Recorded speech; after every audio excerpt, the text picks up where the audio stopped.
New सर्वोत्तम agriculture academy के official YouTube channel में आप लोगों का स्वागत है।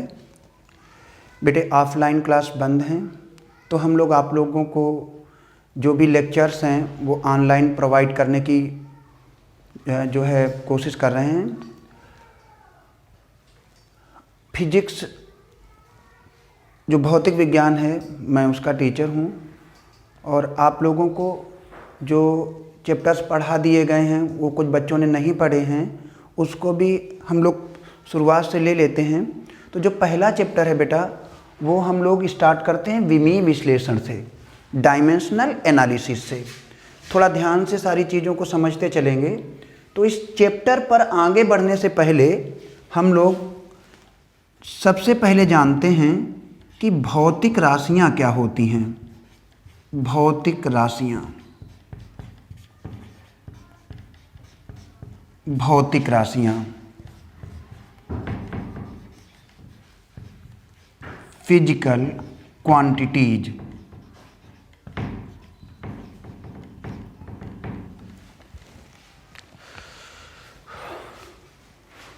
दो तीन बातें हैं, उनको बहुत ध्यान से समझना है।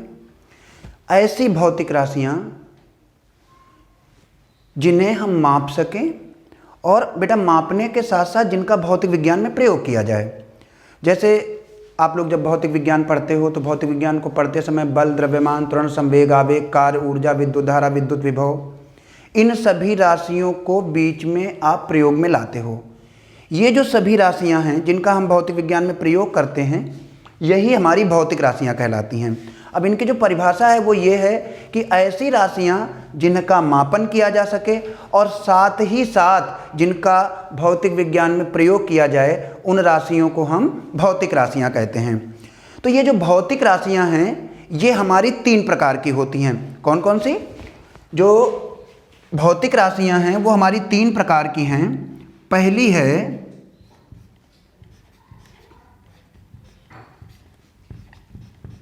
मूल राशियां, मूल राशियां। और बेटा दूसरी जो है वो हैं व्युत्पन्न राशियां, व्युत्पन्न राशियां।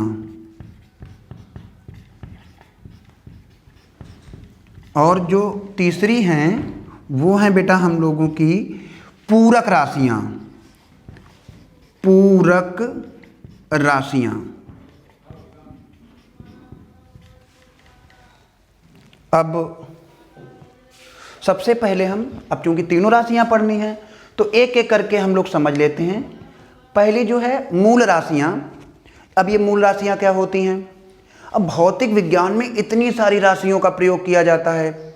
अब सब राशियों को अगर हम लोग अलग अलग तरीके से याद रखें तो इतने सारे भौतिक विज्ञान में पद हैं, शाखाएं हैं और उन सभी शाखाओं में बहुत सारे टर्म्स हैं। उन सभी टर्म्स को लेकर के अगर हम लोग राशियां बनाएंगे तो ढेर सारी राशियां हो जाएंगी। तो जो भौतिक विज्ञान में सभी राशियां हैं वो सब की सब 7 राशियों से मिलकर के बनी होती हैं। उन 7 राशियों को जिनसे अन्य राशियों को प्राप्त किया जाता है उन्हें हम मूल राशियां कहते हैं। अब इसकी जो डेफिनेशन है बेटा वो ये है कि ऐसी भौतिक राशियां जो एक दूसरे से स्वतंत्र होती हैं और जिन्हें एक दूसरे के स्थान पर रखकर नहीं समझा जा सकता है, उन राशियों को हम मूल राशियां कहते हैं। मूल राशियां 7 प्रकार की हैं हम लोगों की। अब मूल राशियों को व्यक्त करने के लिए जिन मात्रकों का प्रयोग करते हैं उन मात्रकों को हम मूल मात्रक कहते हैं। और जब मूल राशियों से हम अन्य राशियों को प्राप्त करते हैं तब मूल मात्रकों पर जो घात लगाते हैं बेटा उन घातों को हम विमाएं कहते हैं। अब हम तीनों चीज़ों को आपके लिए बोर्ड पर लिख देते हैं। मूल राशियां,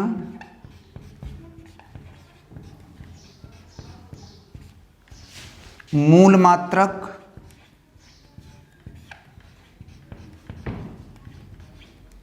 विमाएं, विमाएं। तो बेटा पहली मूल राशि आती है द्रव्यमान, द्रव्यमान, और इसका जो मूल मात्रक है वो है हमारा किलोग्राम। ठीक है, किलोग्राम बेटा। और इसके लिए जो विमा है उसको हम लोग लिखते हैं कैपिटल M। फिर दूसरी जो मूल राशि है वो है लंबाई, इसका जो मात्रक है वो है मीटर, इसे हम M से लिखते हैं। और इसकी जो विमा है वो है कैपिटल L। तीसरी जो मूल राशि है वो है समय, समय, इसका मात्रक सेकंड, सिंबल S, और जो इसकी विमा है वो है T। फिर बेटा आते हैं ताप पर, टेम्परेचर, ताप, मात्रक क्या होता है इसका, केल्विन। ठीक है, और इसकी जो विमा है वो बेटे कैपिटल थीटा। बहुत ध्यान देना, ये जो थीटा है वो स्मॉल वाला थीटा नहीं जो आप लोग ट्रिग्नोमेट्री में लिखते हो, ये कैपिटल थीटा है।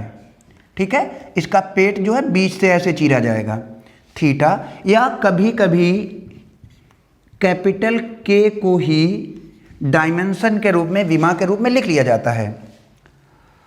फिर हमारा आता है विद्युत धारा, विद्युत धारा, इसका बेटा मात्रक हुआ एम्पियर, और इसकी जो विमा है उसको कैपिटल A, और जो NCERT बुक्स वगैरह चलती हैं वहाँ पर कई बार कैपिटल I लिख लेते हैं। फिर आता है ज्योति तीव्रता, ज्योति तीव्रता, ज्योति तीव्रता, इसका मात्रक होता है कैंडेला,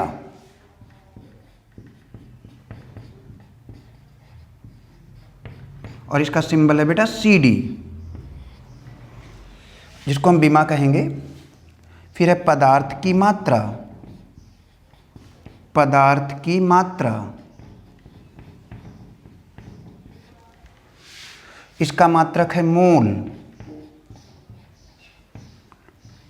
और MOL इंग्लिश में E नहीं लगाते हैं, और अगर हिंदी में लिखा जाए तो मोल लिख दो हिंदी में और ब्रैकेट लगा दो। तो ये आपकी बेटा 7 मूल राशियाँ, ये 7 मूल राशियों के मूल मात्रक, और ये उन राशियों की विमाएं। ठीक है, अब थोड़ा सा हम आप लोगों को समझा देते हैं। बच्चों को लगता है यार ये द्रव्यमान और पदार्थ की मात्रा एक ही जैसी चीज़ है। अब हम आपको एक बात बताएं, मान लीजिए इंडिया और चाइना का युद्ध हो जाए। युद्ध होने पर उधर जो है 400 सैनिक चाइना के आ जाएं और 400 सैनिक ही इंडिया के आ जाएं। ठीक है ना। अब उधर जो संख्या है वो 400 है, इधर भी संख्या जो है वो 400 है। अब ये जो काउंटिंग है ये संबंधित है मोल से।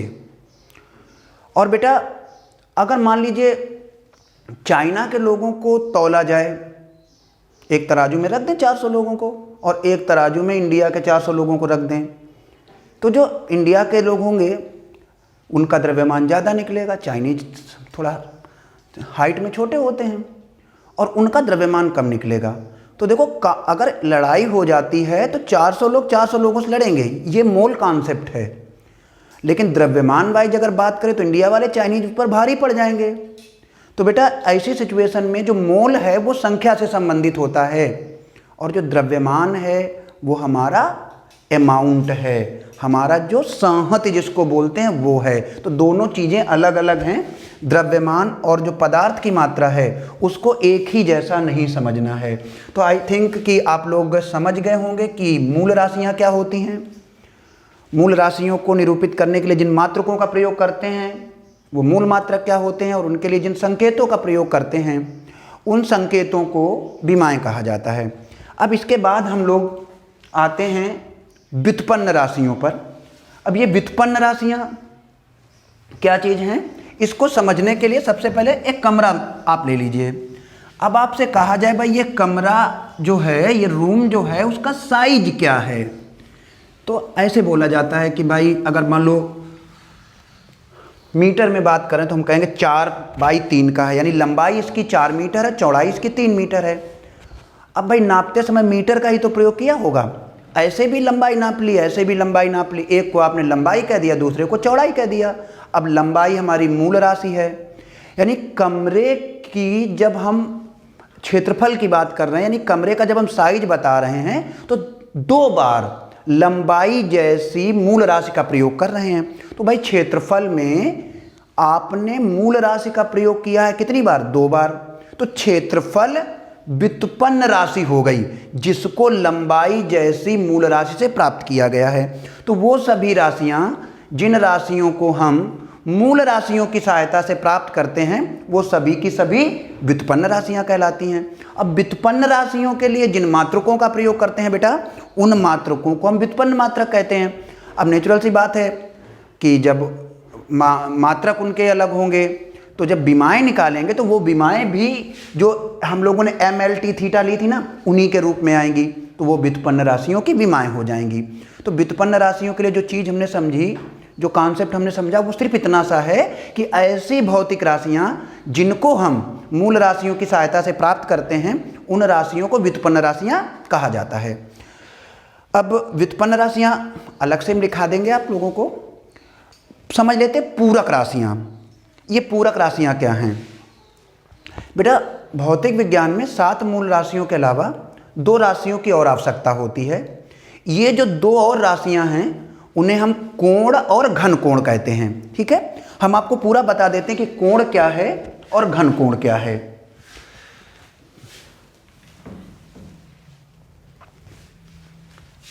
कोण,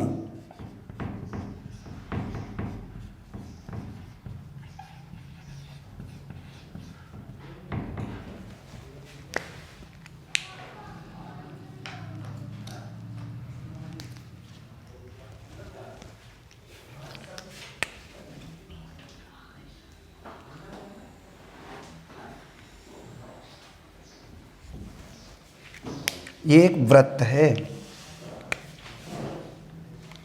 ये केंद्र है वृत्त का, और ये जो हिस्सा है उसे हम वृत्त का चाप कहते हैं बेटा, चाप।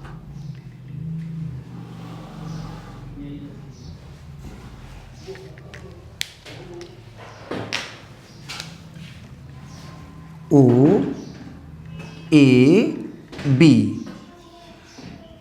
थीटा, R और ये S। तो बेटा कोण बराबर आता है चाप बटे त्रिज्या। कोण बराबर आता है चाप बटे त्रिज्या। कोण को हम थीटा से लिखते हैं, चाप को S से, त्रिज्या को R से। अब ये जो थीटा है ना बेटा, थीटा का मात्रक आप लोग जानते होंगे सब, कोण का मात्रक होता है रेडियन। Radian, radian. और थीटा की विमा, तो भैया जब थीटा की विमा निकालेंगे तो ऊपर लिखेंगे S की विमा और नीचे लिखेंगे R की विमा। तो बेटे S जो है वो हमारा चाप है, चाप लंबाई है, लंबाई की विमा L होती है, और R त्रिज्या है, इसकी विमा भी L है। L L दोनों कैंसिल हो जाएंगे, 1 आ जाएगा। इसका मतलब है जो कोण है इसका मात्रक तो होता है, विमा नहीं होती। तो आप समझ सकते हो कोण एक ऐसी भौतिक राशि है जिसका मात्रक होता है विमा नहीं होती है। एक और इसी में टर्म आता है, उसे हम लोग कहते हैं घन कोण। घन कोण,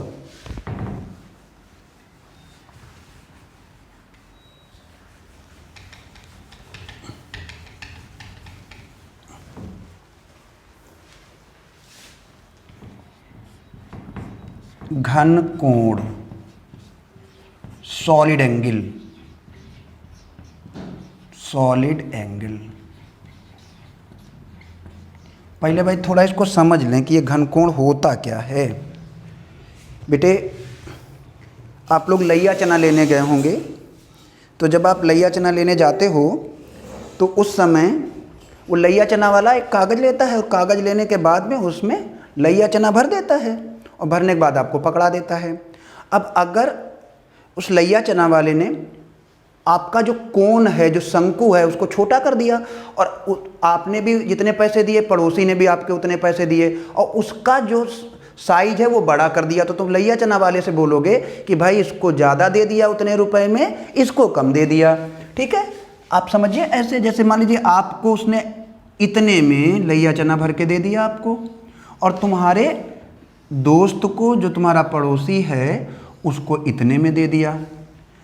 अब इसमें भी वही भरा हुआ है, इसमें भी भरा हुआ है, लंबाई दोनों की बराबर है, लेकिन आपने क्या देखा? फैलाव। ये फैलाव, ये जो फैलाव है बेटा, इसी को हम घन कोण कहते हैं। क्या कहते हैं? घन कोण कहते हैं। तो जो घन कोण होता है, ये घन कोण है हमारा क्षेत्रफल, क्षेत्रफल बटे त्रिज्या का स्क्वायर, क्षेत्रफल बटे त्रिज्या का स्क्वायर। तो ये बेटा क्षेत्रफल जो है वो हमारा डेल्टा ए और जो त्रिज्या है वो है आर, तो डेल्टा ए बटे त्रिज्या का स्क्वायर यानी आर स्क्वायर। घन कोण को बेटा ओमेगा से लिखते हैं, तो इसका जो मात्रक है वो है, ओमेगा का मात्रक वो है बेटा स्टेरेडियन, स्टेरेडियन। और जो ओमेगा यानी घन कोण की जो विमाएं हैं, ये विमाएं हैं, देखो क्षेत्रफल, क्षेत्रफल की विमा होती है L2 और जो त्रिज्या R है इसको भी 2 बार लिखेंगे L2, तो 1 आ गया। 1 का मतलब विमाहीन। तो एक बात और देखी, जो पूरक राशियां हैं हमारी, उनके पास मात्रक तो होते हैं, विमाएं नहीं होती हैं। तो बेटा ये आज की आपकी एक इंट्रोडक्टरी क्लास थी फिजिक्स की। बाकी आपका जो नेक्स्ट वीडियो होगा उसमें हम आपको कैसे व्युत्पन्न राशियों के मात्रक निकालते हैं, कैसे उनकी विमाएं निकालते हैं, ये सब हम आपको बताएंगे। ठीक है।